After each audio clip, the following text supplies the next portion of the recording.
Hello and welcome to another video on how to improve your recorder playing. Well, today you don't need your recorder for this video because we're going to be looking at basic rhythms today. So, in music, when you're learning any instrument, you have to learn how to play the notes, but also you have to know how long to hold each note on for.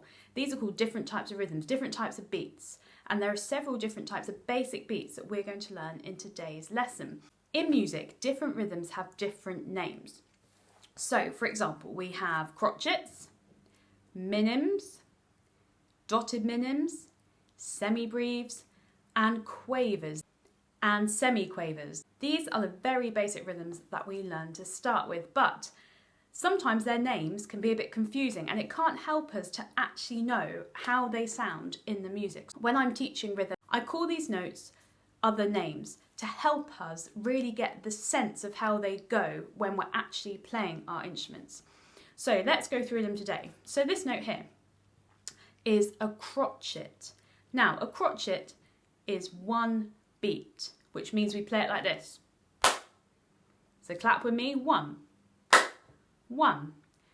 Now, to understand how this works in the music, I call this crotchet a walking note, walk. So it's like we're walking and we're going walk, walk, walk, walk. Can you do that?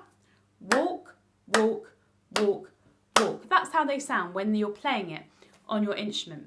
And then we have minims. Now, these look similar to the crotchet, but as you can see, they're not coloured in. So they've got a circle and a line going up, but they're not coloured in. Now, we hold these on for 2 beats. So we go 1, 2, 1, 2.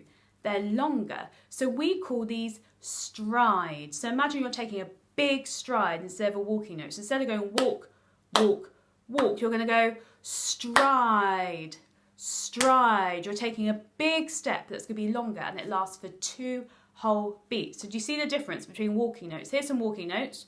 Walk, walk, walk, walk. And I'm going to stride, stride. So when I'm playing them on my instrument, I hold them on for longer. I hold them on for 2 beats, not 1 beat.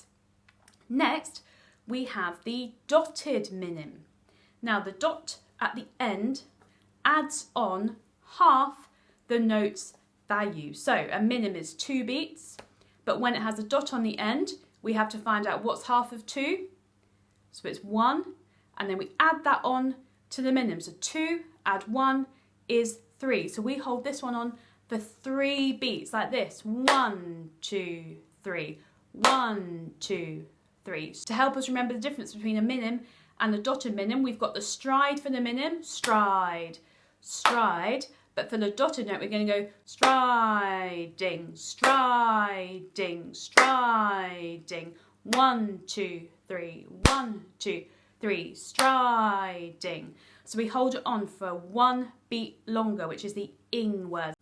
And then we have the semi-breathe, which is 4 beats, so even longer. So we call this one old man semi-breathe because he's very, very slow and he can only move at a really slow speed, and we hold him on for 4 whole beats.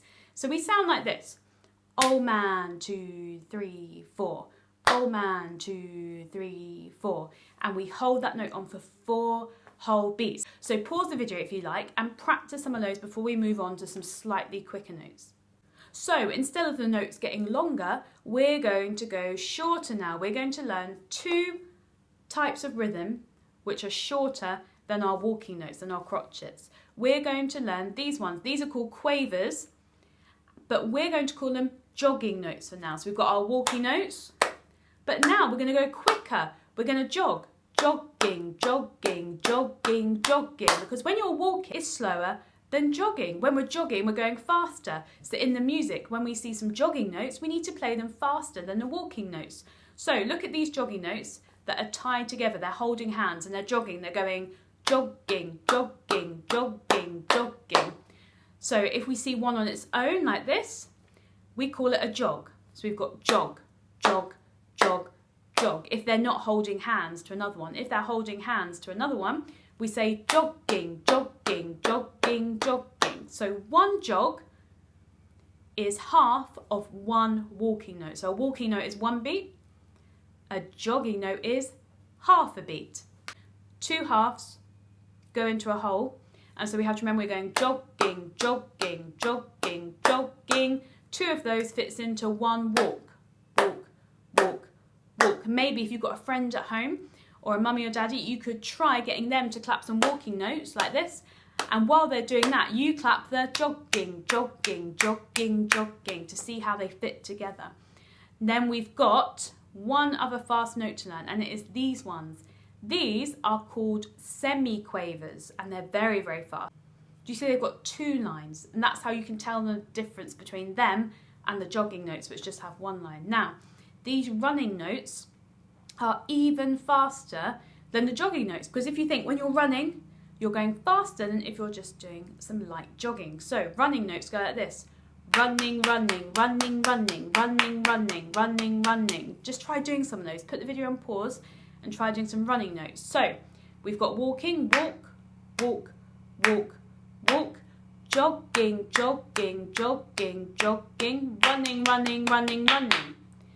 So those are your basic rhythms with which all your music is going to be built upon. These are like the basic foundation blocks. And then we're going to learn some more complicated rhythms in another video and how they all fit together. Having a good understanding of rhythm is essential to playing any instrument, not just the recorder. It will also help you when you're learning a new piece of music, because you won't have to worry so much about how the different beats work. If you understand rhythm very well, you can focus on getting the notes right. If you have no time to practice, the best thing to do would be to sit with your music and to clap the rhythm through, or even better, before your practice session, have the pieces that your teacher's given you to learn and clap through them before you play them. So clap through them once, saying the walk, jogging, running, strides, all of those, and then clap it through again, but this time saying the note names. You're practicing clapping them with the beats, but then also with the note names too, and then the whole piece becomes really ingrained in you, and you'll find that when you pick up your instrument to practice, it will make it a whole lot easier if you have already got the rhythm and the notes firmly in your head. So I hope this video was helpful. I will be doing another video about how to read music. Happy practicing!